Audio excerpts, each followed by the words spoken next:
To discuss this, I'm joined by human rights lawyer Ekine Henry. Ekine, thank you for joining me. Let's get to it. I mean, a lot right now is happening in Rivers State, within the political space. We all know of the fallout between the current governor and his predecessor. And, by the day, we are beginning to see different matters unfold. I'd like to know your general reaction, particularly on the fact that the governor, the 24 lawmakers that, their seats have been declared vacant in the State House, and also their political fate. Thank you for having me. Good evening. I think we've been on this matter, and it's clearly a provision of the Constitution of the Federal Republic of Nigeria with what will happen to any legislator, whether in the National Assembly or a State House of Assembly, when such legislator defects or moves from the political party that sponsored that legislator to another political party without the justification that has already been explained by the Supreme Court in a number of matters. So I think that that situation that happened in Rivers State would just have to be interpreted in that direction, both as provided in the Constitution and as held by the Supreme Court. It is to that effect that when the matter was presented before the High Court of Rivers State, and then the courts will just have to say, by the provision of the Constitution and then the decisions of the Supreme Court, and which of course are laws themselves by the principle of stare decisis, you just would not hold otherwise, that those seats are vacant. And recall that sometime in 2023, I think about in November or December, those seats had actually been declared vacant. So that remains the position. However, these gentlemen have remained in those positions, claiming to remain members of the Universal House of Assembly. That's what actually led to those actions that have been in court. So my take to this is that while we profess the rule of law and then we act otherwise, I think it will be worrisome. So we should always uphold the rule of law, which is the provision of the Constitution and decisions of court.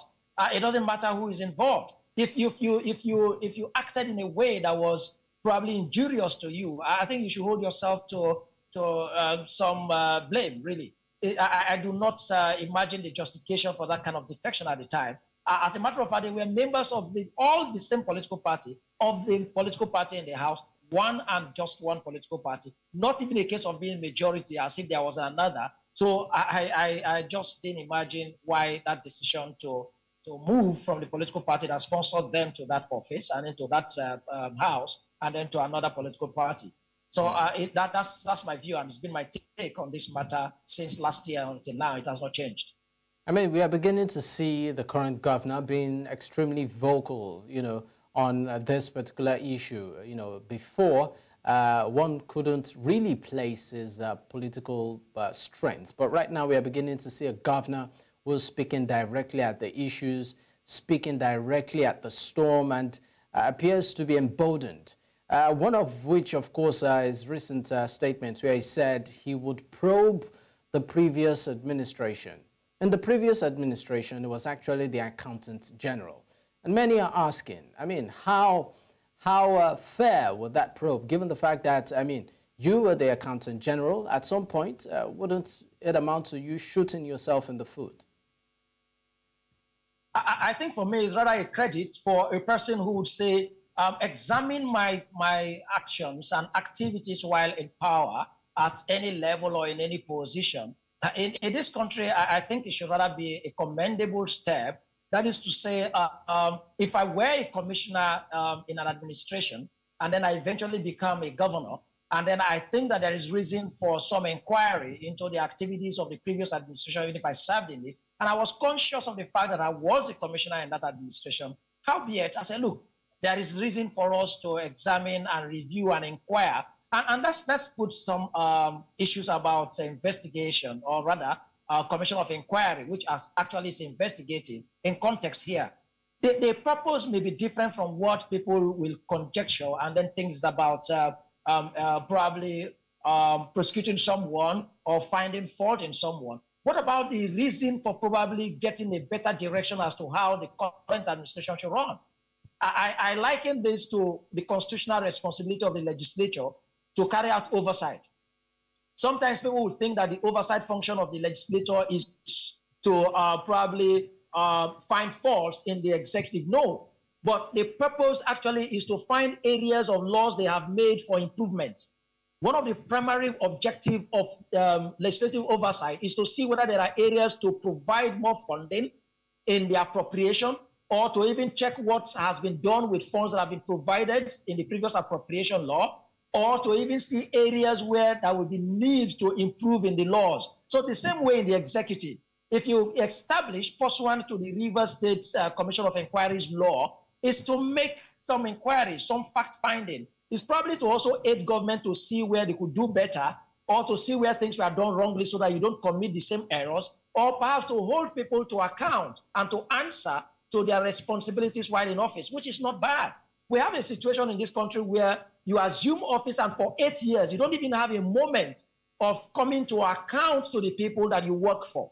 I hold the view that politicians are actually servants to the people. That's the ideal situation. They are our employees. So from time to time, if I walk into my office, I ask my secretary, how was work yesterday? Sorry, I mean, do you see a situation, should this probe, sail through, do you see a situation whereby it will be free and fair, or just a political witch hunt, which at the end of the day maybe might just be used to sort of get back at someone, which of course seems to be the motive, of this whole drama? It may not be.